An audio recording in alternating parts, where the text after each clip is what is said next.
тоа е правило број 1. Број 1. Да се слуша соговорникот и да се внимава што се кажува, дали било тоа на прием, дали во тет-а-тет средба со некој амбасадор или со министер, повеќе да се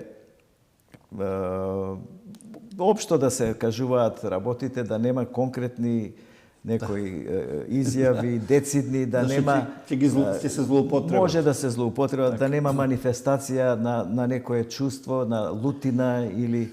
Секогаш треба, што викаат,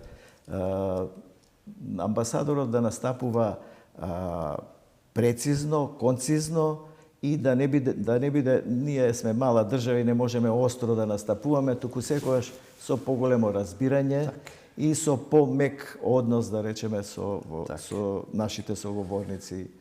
И главното е да се во целата таа ситуација да се постигне целта што се сака.